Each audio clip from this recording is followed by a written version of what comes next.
Their days began each morning when they were rudely jolted awake by an ear-splitting bugle call blared over loudspeakers.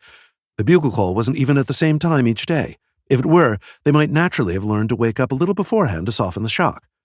Instead, it blasted randomly, so every day began with maximum suffering. That was followed by a cold shower and an even colder breakfast. The rest of the day was taken up by long, dreary lessons, taught by staggeringly ignorant and dull teachers. Maybe some listeners can relate to this. To make matters even worse, all subjects, whether astronomy, Latin, or lithology, the study of rocks, were taught out of monumentally complex textbooks designed for PhD students and not 12-year-olds. There was art history, but no art. There was music theory, but no music. There was English grammar, but no English literature. In short, there was a never-ending collection of facts to be crammed in their heads, but a total absence of inspiration. The result was that these two 12-year-olds knew way more about a far wider spectrum of subjects than most adults. When lessons were over at 4 p.m., however, they were allowed to relax and play in the recreation room, which is full of games, toys, puzzles, art supplies, sports equipment, remote control vehicles, and other wonderful diversions that might amuse and delight 12-year-olds. The room was open till 8 p.m., so as long as they finished their homework, completed their chores, ate their dinner, and served any punishments before 8 p.m., they could head straight to the recreation room until it closed. In all their years in the orphanage, however, can you guess how many times they'd been allowed to finish their lessons, homework, chores, dinner, and punishments before 8 p.m.? If you guessed 0 times, you would be right. In short, the orphanage was a nasty place. "It's bad enough we have to scrub the floors," said Pew one evening.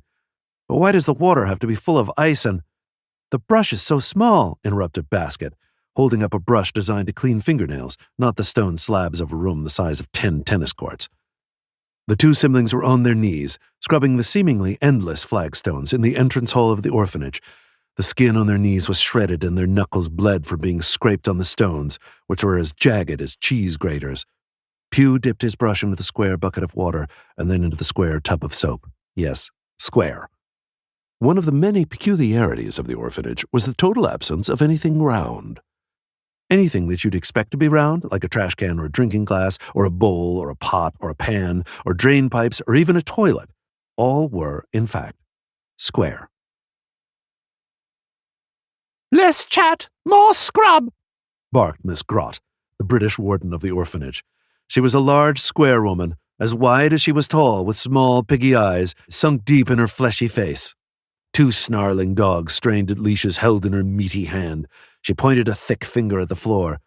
"You missed a spot. Now hurry up, or you'll get no dinner." "Oh no," muttered Basket sarcastically. "Whatever will we do without stale bread and last month's rotting leftovers from the staff dining room?" They could see the rage building in Miss Grott's body. It seemed to start in her toes and visibly rise up like hot magma under the earth's crust until it burst out of her mouth. "Caregivers!" she shouted. That's what they called the guards in the orphanage, which was ironic because not one of those ruffians in white coats could have possibly cared less about Pew and Basket's emotional or physical well-being.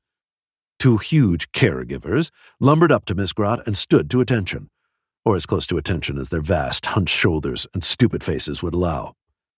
"Take Church P and Church P back to their room," Miss Grott barked before adding with a malicious grin, "and put them on dice duty as punishment." "Punishment for what?" protested Basket.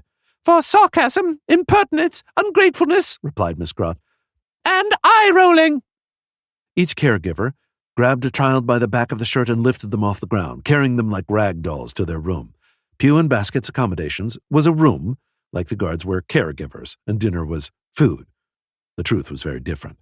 If you take a room, add bars to the windows, and lock the outside of the door, it's no longer a room, it's a cell.